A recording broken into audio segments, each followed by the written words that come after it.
Nam Ruchi, Bhagavat Shravan, Sadhu Sangha, Niswartha Vaishnav Seva, to always serve the Vaishnavas without any selfish intention. So may we all imbibe that mode, and may we offer our obeisances, start our discussion by offering our obeisances to Maharaj and all the wonderful spiritual masters in the movement, in the ISKCON movement, and all the wonderful Sadgurus, the bona fide spiritual masters on the planet, headed by His Divine Grace A.C. Bhaktivedanta Swami Srila Prabhupada. Om Ajnanatimiraandhasya Jnananjana Shalakaya Chakshur Unmilitam Yena Tasmai Shri Gurave Namaha Shri Chaitanya Manobhishtam Sthapitam Yena Bhutale Swayam Rupaha Kadamahyam Dadati Swapadantikam Namam Vishnupadaya Krishna Preshtaya Bhutale Srimate Bhakti Vedanta Swaminiti Namne Namaste Saraswati Deve Gaurvani Pracharane Nirvishesha Shunyavadi Paschati Deshatarane Shri Krishna Chaitanya Prabhu Nityananda Shri Advaita Gadadhara Srivasadi Gaur Bhakta Vrinda Hare Krishna Krishna Krishna Hare Hare Hare Ram Ram Ram Hare Hare. Gu shabdastu andhakara syat, ru shabdha tamanirodaka, andhakara niroditva, guru iti abhidhiyate. In the Advaitaraka Upanishad, this has been the definition given for the word guru. When we talk about the word guru, generally when we type the word guru on the Google search engine, you will find table guru, chair guru, yoga guru, chess guru, cricket guru. But you could use the word teacher, that is fine. But the word guru has a very specific meaning according to Vyasadeva. He says, Gu shabdastu andhakarasyat. The syllable gu refers to darkness. What kind of darkness? Not the darkness of the room. The darkness of the consciousness within. What that means is the darkness of ignorance. Who am I? Who is God? What is my relationship with God? What is this world? What is the relation of this world with God? What is the relationship of this world with me? And ultimately, why am I here? And how do I go back to the place from where I came? These are fundamental questions which are answered in Shastra. So when we don't have clarity about the answers to these questions, that is called as andhakara or darkness. So gu shabdastu andhakarasyat. The syllable gu refers to the darkness that is caused in the consciousness because of lack of transcendental knowledge in these areas. Ru shabdha tama nirodaka, and ru means removal of that darkness. So andhakara niroditva guru iti avidhiyate.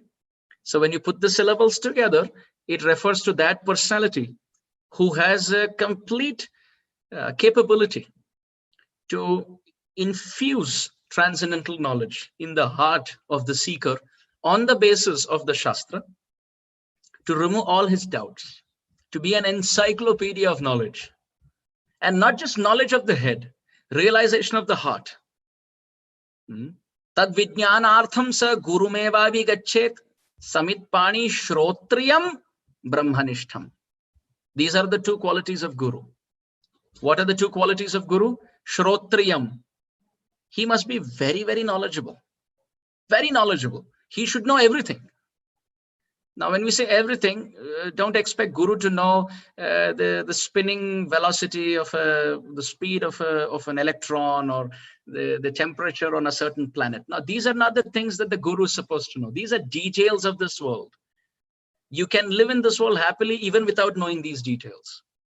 But guru is someone who has the answers to the principal fundamental questions of life, which is what we are struggling in absence of, right? So when we say that guru knows everything, we shouldn't expect, does he know the shelf life of a certain vegetable? Does he know the germination period of a certain plant? This is not what guru is supposed to know. This even farmers in this world know. Talking about temperature on another planet, even those in the astronomical field, they know that. You don't need a guru, to know that. So what guru knows, that only guru knows, no one else knows. So don't expect guru to know things that anyone on the street also knows. Now, who is the president of the United States of America? Well, it's possible that the guru may not have the right answer. But that's not what he's expected to know. That anyone on the street also knows. But Guru will have answers to those questions that no one in this whole creation has. Very rare, right? So what are the two qualities of Guru? Shrotriyam. He should be very knowledgeable on the basis of Shastra. Everything that he speaks should be in line with Shastra. There are gurus in this world. You ask them a question, they will give an answer without touching Shastra. And they think it's a matter of great pride that they don't depend, their answers are not dependent on some Shastra. But that's not the definition of Guru. Guru means he who can give answers to your questions on the basis of Praman. Tasmat Shastram Pramanam te karya karya vyavastitav. Yaha Shastra vidhim utsrujya vartate kamakaratah nasa siddhim avapnoti na sukham na param gatim. Krishna has spoken about it in the Bhagavad Gita. So every guru who speaks must align to Shastra. Must align to Shastra. So Shrotriyam, he must be very knowledgeable to uproot all the doubts of the disciple from different angles of vision. And second, Brahmanishtham. He should not be theoretical. He should be a practically experienced, realized personality. We're not talking about a mathematician who knows to add numbers, or rather, let's say he knows to teach mathematics, but he himself doesn't know to solve problems. That's not the mathematician we're looking for. We're not looking for a mathematician who memorizes different tables and teaches the students, but when you give him a mathematical problem, he fumbles, he doesn't know to solve. That's not the math teacher that you want. You want a math teacher who's so good at what he does that he can inspire others by teaching what he's good at, right? So Guru ultimately, Brahmanishtham. He's someone who goes the way, shows the way, and knows the way. Most important. He knows the way, he goes the way, and then he shows the way. So he knows the path of the Shastra, he walks the path of the Shastras, and he inspires others to walk on the path of Shastra. This is Guru. So approaching such a Guru is a very rare thing. Very rare. First of all, the disciple doesn't even develop the desire to find a spiritual master. That in itself is very rare. Because anyone who is, so here's the thing. To find the answer to a question, you should first of all know the question, right? Out of this 7.5 billion human population that we have, how many of them even think about what their identity is? Where they were before birth, where they are going to go after death. They think it's, like abnormal to think on these things, right? It's something that's really outlandish to think on these things. So someone who's not even knowing the problem, how can he find a solution? So only someone who's sincerely thinking on these questions can introspect and find his way by the inconceivable grace of God. And still it's difficult. Why? Shastra again describes the rarity of the spiritual master. Lord Shiva is telling Mother Parvati, Bahavaha Guravo Santi. There are many, many types of guru. Shishya Vittapaharaka. They're all interested in emptying the pocket of the disciple. Lord Shiva is telling Mother Parvati, Bahavaha Guravo Santi. Shishyas Vittapaharaka. They're all interested in taking away the wealth of the disciple. But Sadguru Durlabham Devi. Oh Mother Parvati. Of course, Lord Shiva is not saying Mother Parvati. Oh Parvati. She's mother for us. Oh Devi. Sadguru Durlabham. It's very, very rare to find Sadguru. Sadguru means not just in name, but in activity. Sat means transcendental truth. And he who walks on that uncompromising path. Shishya Santapaharaka. A Sadguru, a true spiritual master, is not interested in taking away the wealth of the disciple. He is interested in taking away the suffering of the disciple. A fake teacher is interested in taking the vitta, which means wealth. Vittapa. Vittapa means wealth. But the true spiritual master is interested in taking santapa. Santapa means the heat of distress in the heart of the disciple. So therefore, we find in the Bhagavad Gita, till the time Arjuna was not accepting the spiritual master, Krishna as the spiritual master, Bhagavad Gita doesn't even begin. Bhagavad Gita doesn't even begin. There are many tattvas in spiritual path. Nam tattva, the philosophical identity of the holy name. Dham tattva, the philosophical identity of the pastime place of Radha and Krishna. Leela tattva, pastime. Rasa tattva, prem tattva, Shiva tattva, Jiva tattva, Maya tattva, Bhagavat tattva. These are all different identities, different philosophical conclusions. But one tattva which makes sense and which connects all other tattvas to each other is Guru tattva. What connects Jiva tattva to Bhagavat tattva? It is Guru tattva. And then once that tattva has been connected, Bhagavat tattva, Bhagavan showers mercy and Bhakti tattva starts. Bhakti tattva opens up and becomes Bhava tattva, Prema tattva, Rasa tattva are. So all of this makes sense with Guru tattva as the backbone. If Guru tattva is not established, the Jiva can never get Krishna. Not possible. Was not possible, is not possible, will not be possible. There is not a single person who has gone back home, back to Godhead, back to the eternal realm of Vaikuntha without a bona fide spiritual master, without a bona fide guru. Not possible. The question is why? The question is why? To this, I want to tell you a very interesting story. One very great teacher from the Sikh school, went to the Jagannath Puri temple. And before he entered, outside, his disciples were glorifying him. He went inside and saw the deity of Jagannath in Jagannath Puri. And instead of glorifying Jagannath, he closed his eyes and started glorifying his guru. Just like when he was outside, his disciples were glorifying him. He went inside, looked at Jagannath and started glorifying his guru. So the pujari at the Jagannath temple, he got angry. He said, what is this nonsense?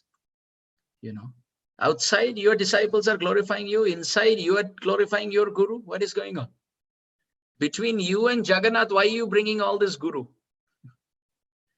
So this very great guru of the Sikh tradition, he called the priest out of the temple. And he set fire on the floor, on the ground. He set fire, like a small, lit up fire. And he told this pujari, can you touch this fire? So pujari said, what do you mean touch this fire? You can't touch this fire. Nobody can touch fire. He said, no, please touch fire. He said, I can't touch fire. He said, no, please touch fire. He said, I can't touch fire. And the pujari and the teacher smiled. The Sikh tradition teacher smiled. And he said, okay. And he took a piece of wood and gave it to in the hand of the pujari and said, now you touch fire.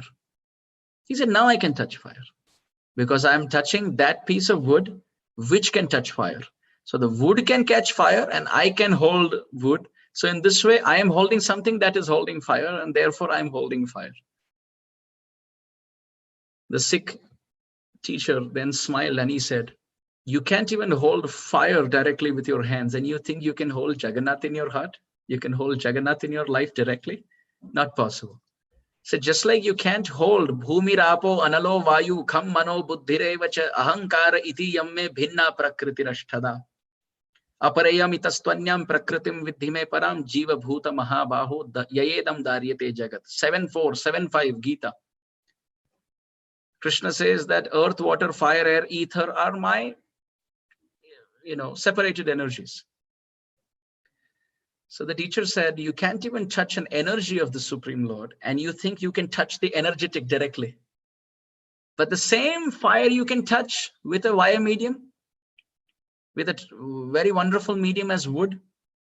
And he explained that you are a jiva. This fire represents God and this wood represents Guru. Taking shelter of that piece of wood that we can hold. Yet at the same time, the wood should be such which can catch fire. Not a guru who can't hold Krishna.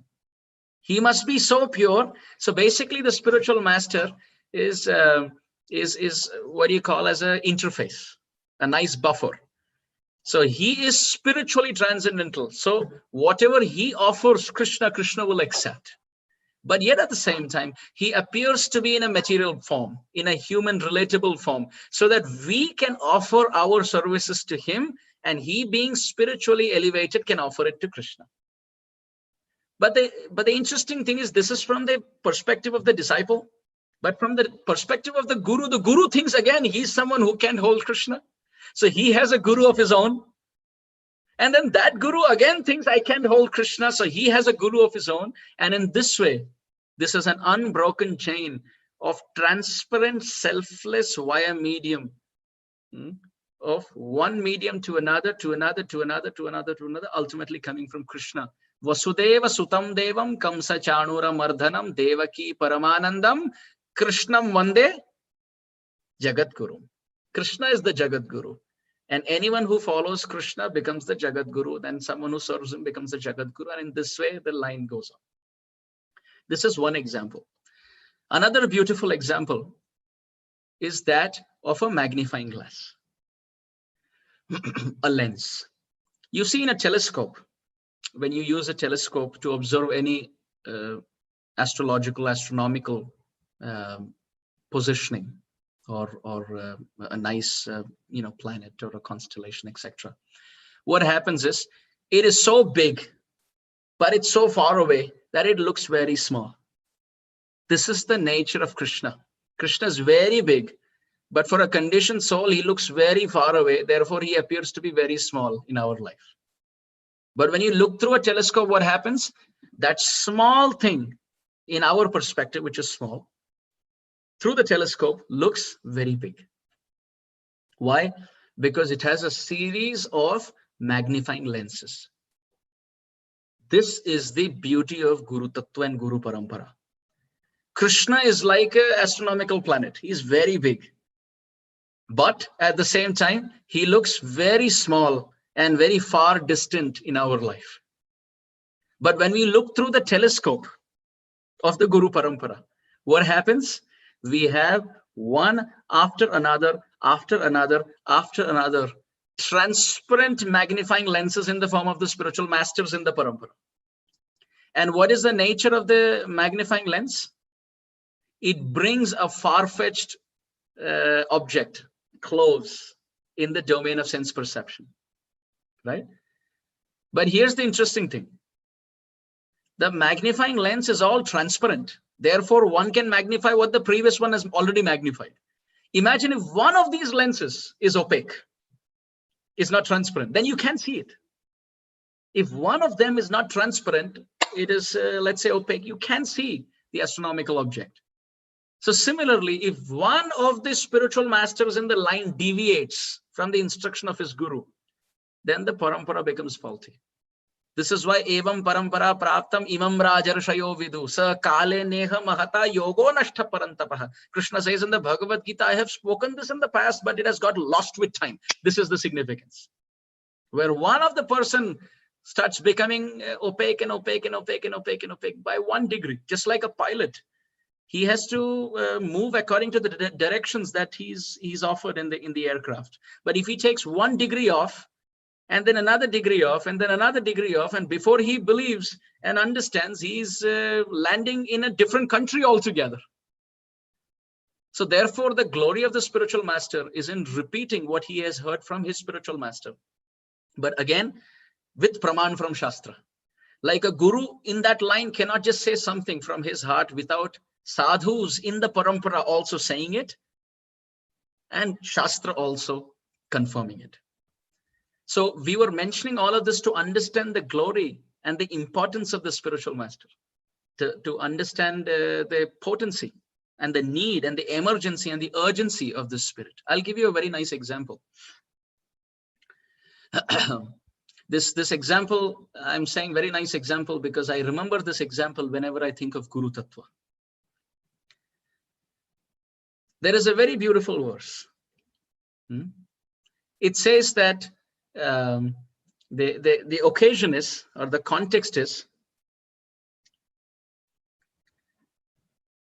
Krishna fell from the chariot. Keshavam patitam. Krishna fell from the chariot. And looking at Krishna falling from the chariot, what happened? Pandava harsha nirbhara. Pandavas became very, very happy. But seeing that, what happened? Rudanti Kaurava sarve. Kauravas all started crying. Ha ha, Keshava, Keshava, oh Keshava, oh Keshava, what has happened to you? How many of us have heard of this pastime where Krishna fell from the chariot and the Pandavas were happy and they were laughing and the Kauravas were crying that Krishna fell? How many of us, on a raise of hands on the window, on the videos that are already on, how many of us have heard of this pastime? Well, none of us have, because this pastime doesn't exist. Oh, but then what is the verse that we just chanted? What is this verse that we just chanted? Well, this verse is true, but this is not how you interpret this verse. The occasion is, there is a dead body which is floating on the surface of water. The word Keshava, K means on the surface of water, and Shava means a dead body. Keshavam patitam drishtva. Seeing a dead body fallen and floating on the surface of the water, what happens? Pandavaha harsha nirbhara. Pandavas became happy. Now the word Pandava is another, in Sanskrit, the word Pandava also refers to fishes. Those who appear in water. So Pandava harsha nirbhara. The Pandavas, the fishes, became very happy because they saw a floating dead body on the surface of the water. They thought 1 month ka khana fixed. 1 month we can eat. There is no problem. But seeing this, what happened? Rudanti Kaurava sarve. Now the word Kaurava refers to the wolves, the jackal, the fox. Because the word Kau means bad or very inauspicious. And Rava means call.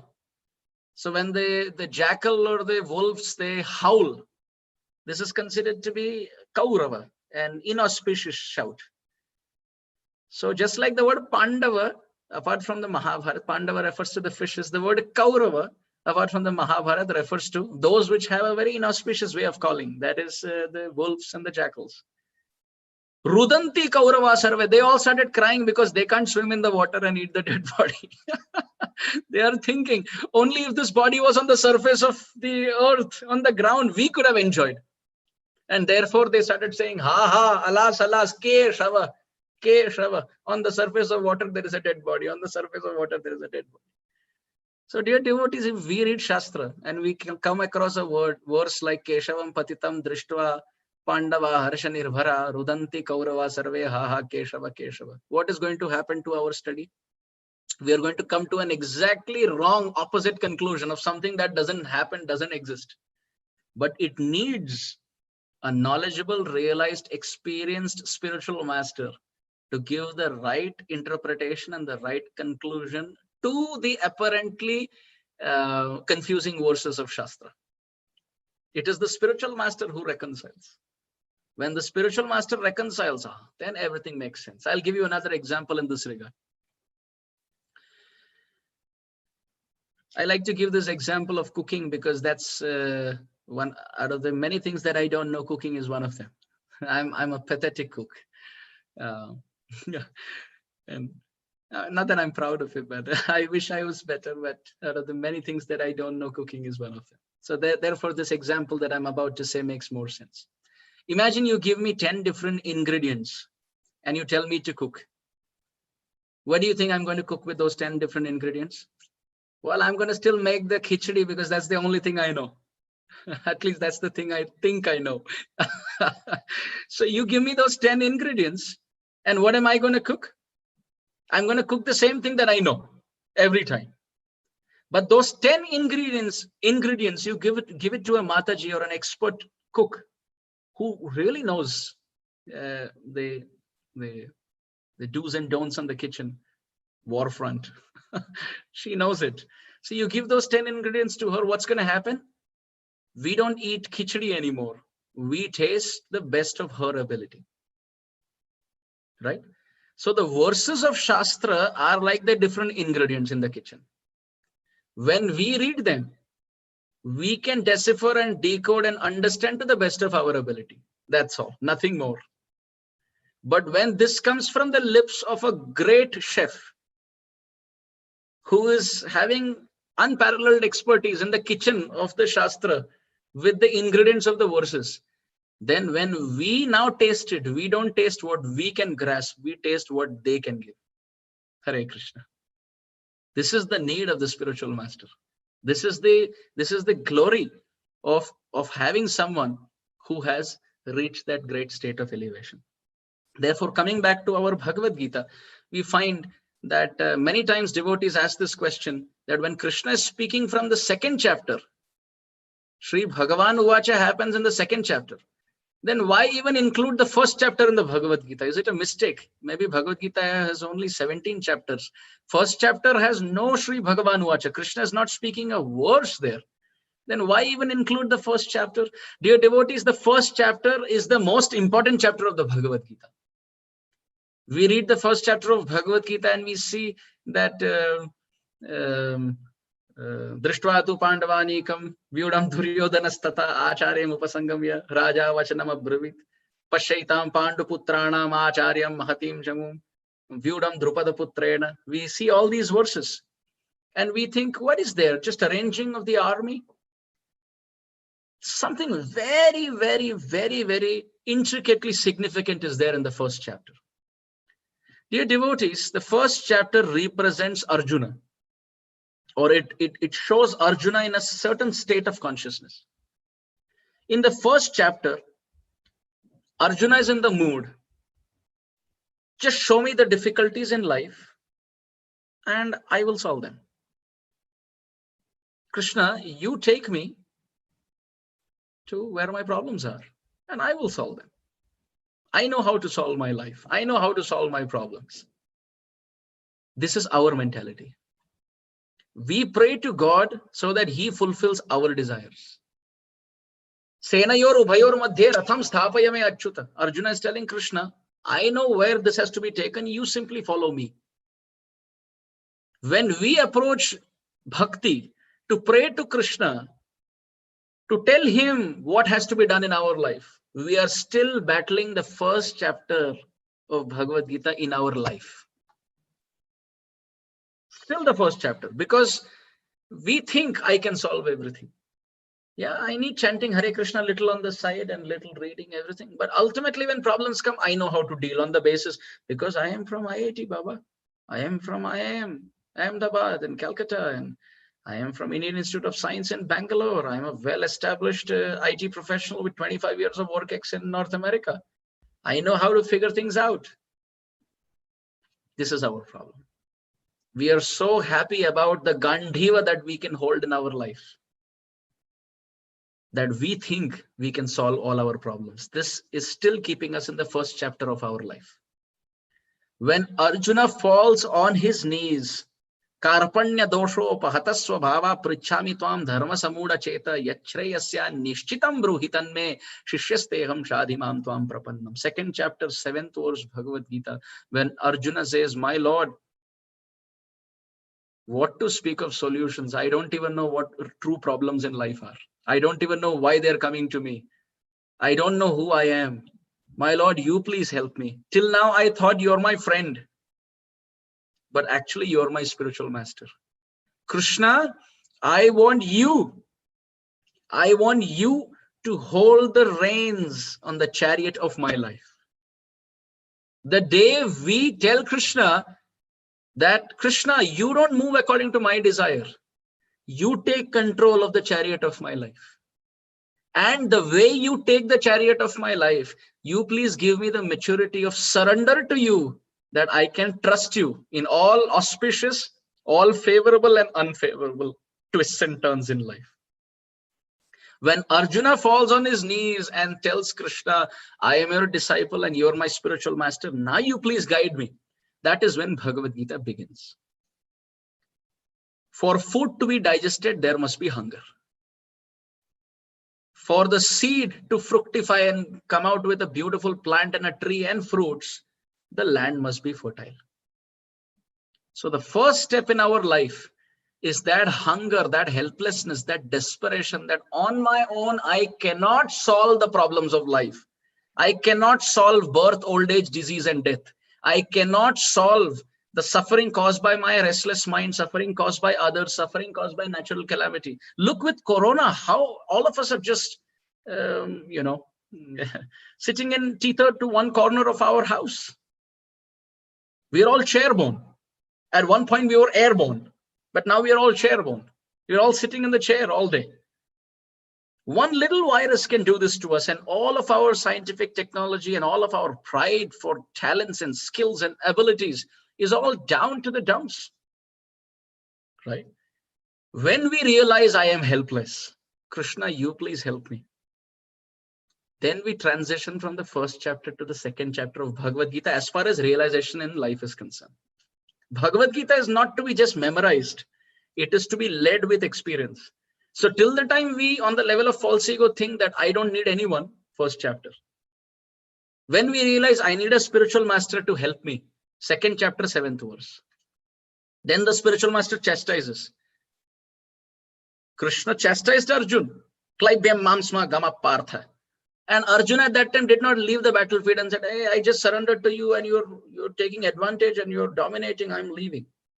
When the spiritual master chastises the disciple and we leave, then that means we have closed the book of Bhagavad Gita. But we must stay there like Arjuna and hear. Then we progress on the path, on the opening of our Bhagavad Gita like heart.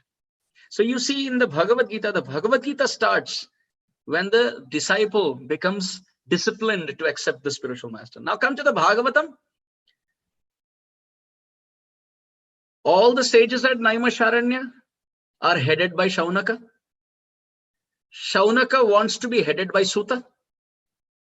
Suta is hearing all of this in the assembly of Shukadev Goswami on the battlefield, on the banks of Ganga. Parikshit Maharaj, who saw Krishna in the womb, Vishnu Ratena Samprishto Bhagavan Badarainim. Parikshit Maharaj is so great that when you speak about his birth, what do you speak about? You speak less about him and more about how he was protected by Krishna. When you speak about his life, you speak less about him and more about how he was a dharmic king, on the path of bhakti, service to Krishna. And when you talk about his departure, you talk less about him and you talk more about Bhagavatam. This is how great Parikshit Maharaj is. He could have said, I don't need anybody's help because I saw Krishna in the womb.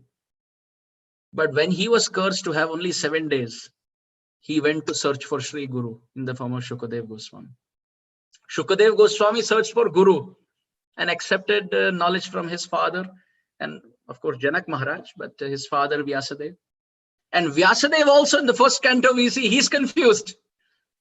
And then the principle of composing and compiling the Bhagavatam comes to Vyasadeva from whom? From his Gurudev Narada Muni. The whole Bhagavatam, first canto you see it runs on this theme. Third canto Bhagavatam,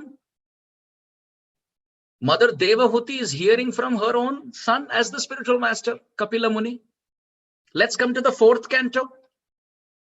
Dhruva Maharaj, confused, goes into the forest, takes shelter of Narada Muni, gets the Supreme Lord. Fourth canto continues, Prachina Barhi, instructed by Narada Muni, gets the Supreme Lord. Fifth canto talks about Bharat Maharaj. You could be as great as Bharat Maharaj, but if you don't have Guru Ashray, you will get attracted to a deer and you will fall down from the human form of life. Fifth canto. Sixth canto, if you have Guru, but you don't follow him, you will become like Ajamil. Sixth canto Bhagavatam. Seventh canto, you could be only 5 years old. But if you are surrendered to the words of your spiritual master that you heard from Narada Muni, then the Lord will break the pillar to come and save you. Seventh canto, Pralad. Eighth canto, Bali Maharaj, Shukracharya. If the Guru doesn't let you surrender to the Supreme Lord, reject the Guru. Ninth canto, Ramachandra. Whether it is Ram Leela, Krishna Leela or Gaur Leela, all these three incarnations surrendered to the spiritual master. Ramchandra surrendered, Vashishta and Vishwamitra. Krishna surrendered, Sandipani Muni and Bhagori Rishi. Mahaprabhu surrendered Ishwara Puri and Keshav Bharati. So without spiritual master, even if the Supreme Lord comes, the Lord himself thinks, I am Krishna Mande Jagat Guru, but still to establish Yad Yad Acharati Sreshta Tat Tat Eve Taro Jana Sa Yat Pramanam Kurute Lokas Tat Anuvartate. To set an example, I will accept the spiritual master and I will come. And Krishna is serving the spiritual master so humbly. Mahaprabhu is serving the spiritual master. Ram is serving the spiritual master. And 10th canto, glory of the spiritual master is there throughout. It is by the call of Brahmaji that the Supreme Lord advented. So Mother Earth in the form of the cow went to whom? Went to Brahmaji. And Brahma is Adi Guru. By the help of Adi Guru, Mother Earth got Krishna. And then when Krishna appeared also, Vasudev Maharaj is carrying Krishna. Vasudev represents Guru Tattva. Only Guru can hold Krishna. Who else can hold? And when Guru holds Krishna in our life, the doors of the jail of this world open one after another. The shackles on the feet of the conditioned soul in the form of karma all break. And all the associates of Kamsa in the form of lust, anger, and greed, they go off to sleep. When Vasudev like Guru holds Krishna and walks out in this world. How beautiful. Later we see in the 10th canto, chapter after chapter after chapter. In the Damodar Leela we see Manigriv and Nalakuver, no qualification, but only by the mercy of Narad Muni, who is Guru Tattva. They were given the position of being trees in Vrindavan, which is a very high class position. Yogis and sadhus perform bhajan for lifetimes for Vrajvas. And here Manigriv and Nalakuver are bathing naked in the Mandakini, Ganga, in Kailas. Intoxicated completely, in pride. And they are not offering any respects to Narad Muni, so Vaishnava Parad. And in return to that, Narad Muni gives them the position of being trees in Braj. How merciful. It is only by Narad Muni's mercy so many great souls have got Krishna. Vyasadev got Bhagavatam by Narad Muni. Valmiki Muni got Ramayana by Narad Muni. Dhruva Maharaj and Prahlad Maharaj got the Supreme Lord by Narad Muni. Manigriv and Nalakuver got the Supreme Lord by Narad Muni. Narad Muni himself in his previous life described as the son of a Dasi Putra, served the spiritual master, served the Bhakti Vedantas during the 4 months of Chaturmas, and then got Krishna.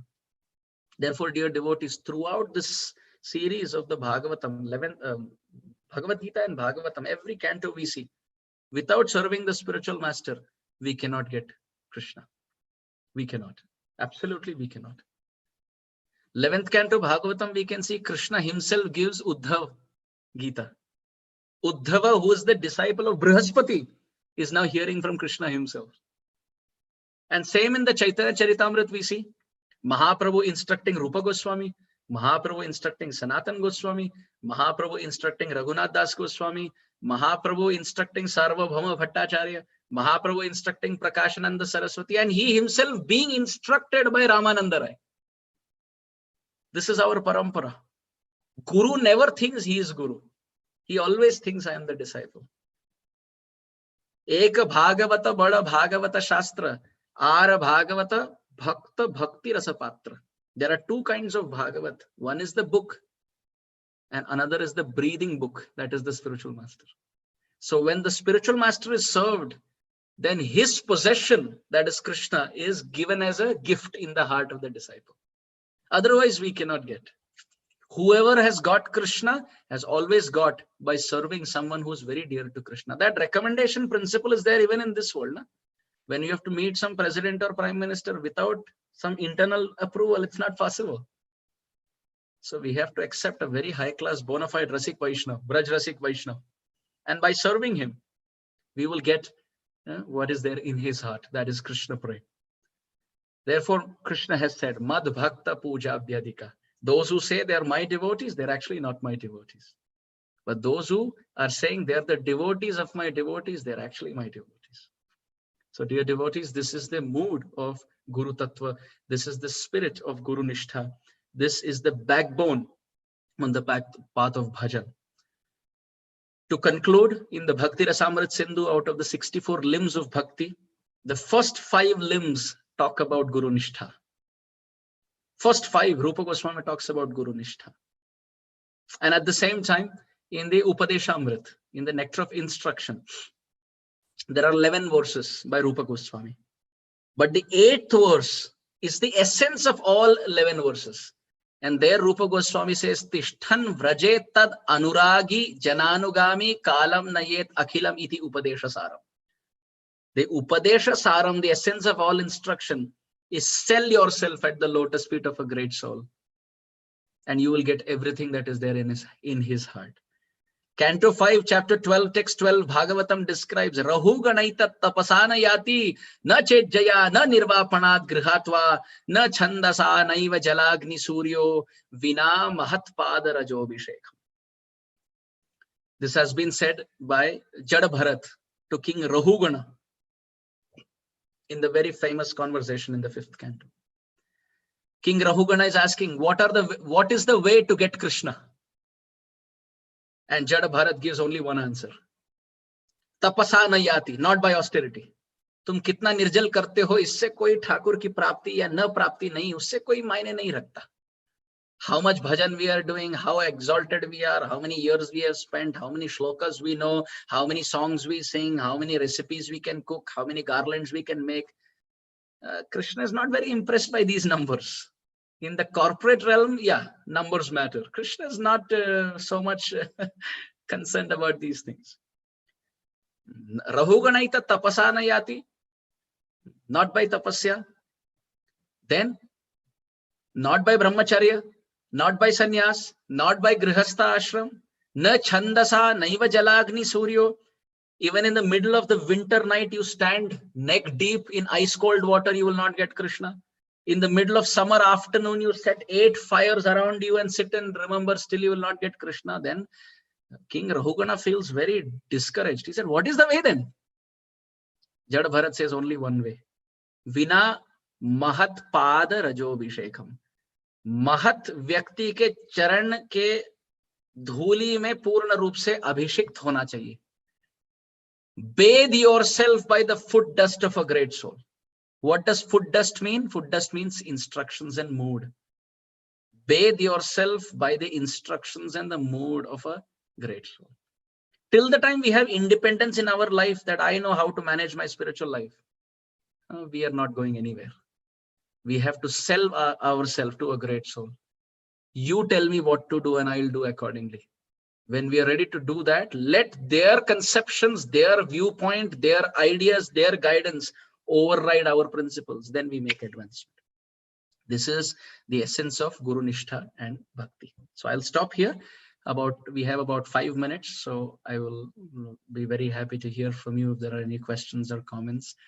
I know there is another plan that is there for your schedule from 10:30 onwards. So for about 5 minutes, we can take some questions quickly if there are any.